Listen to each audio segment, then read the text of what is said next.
here's a quick and dirty idea for you when you're wanting to turn off these electrical outlets.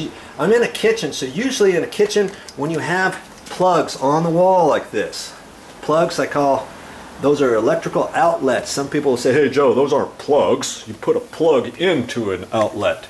But, okay, you see here, there's a test button on there. So see this light here? This one, I think, is going to be controlled by this one here.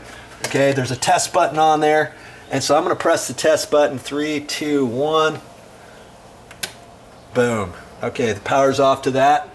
And the power's off to that. So I don't have to turn off the actual breaker.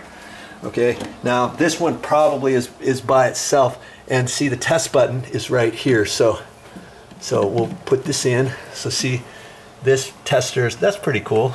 Light goes on. Wow, I can't see, that's that, but I can't reach in there to get that. So let's just see. I'm just going to do it just for safety. See? Okay, now well, the power's off to that, but I don't know. If I touch the side of that, would I actually still get shocked? I'm not sure if I will or not. You know, if I were not if I turn those, because the power's all the way off to that. But see this one here where the little red light is still on.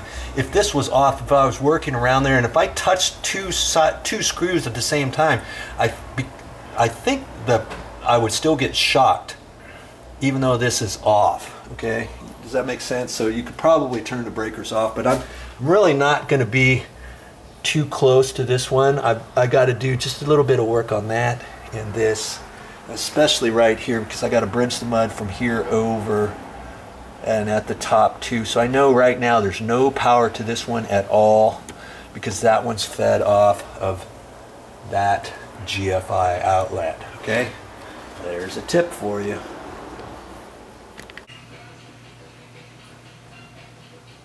Well, that's all I got for this time, but I'll be back with more videos.